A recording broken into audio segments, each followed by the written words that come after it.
Hey there, fellow Belgian public servants, fonctionnaires, ambtenaren, and other people who work daily in order to make our public services better.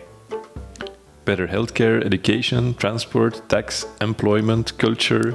Yes, we think that our public services can and should be better, and we believe that it's not just a question of money.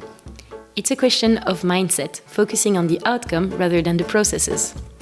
It's a question of daring to try new things, to fail, to learn, and then try again. It's a question of really designing the service, putting yourself in the shoes of our citizens. So, we've got a lot of questions, and we've set out to find people with answers, not the answer, but some answers at least. We want to hear what has been tried in some public administrations and see what can be replicated. We will interview people who are working to improve the public sector, be it as public servants, cabinet members, researchers, and consultants. Hi, my name is Alix, and I'm a public servant at the Office de la Naissance et de l'Enfance, l'ONE. Voor ons Nederlandstalige luisteraars, dat is iets zoals kind en gezin, en Kaleido for the German-speaking community. While the ONE is responsible for daycares, the crèche, and other policies supporting families, the well-being of children is obviously impacted by other actors. Healthcare, housing, employment, etc., etc. And by meeting people in those institutions, I've realized that the challenges I face in my work are not so different from those in other public administrations, regardless of them being federal, regional, or community-based. Hey, I'm Evert. I've been working as an IT consultant with the public sector since 2005, and during this time I've had the opportunity to do a number of big digitalization projects with different government institutions.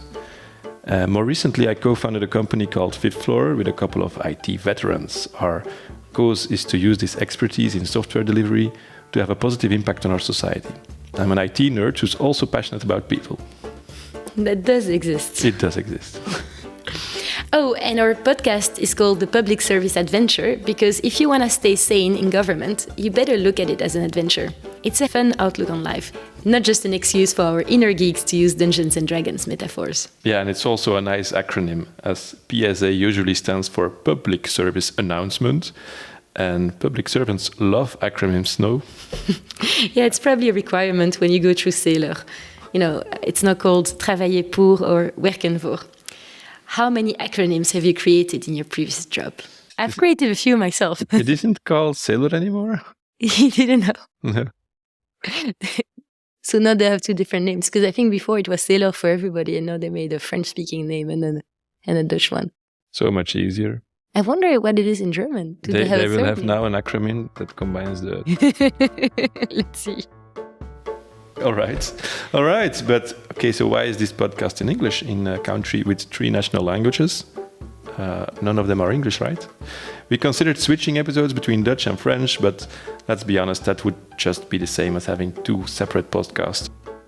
We'll give English a try. Bear with us for season 1 and give us feedback. You can find us on LinkedIn and on our website, publicserviceadventure.be.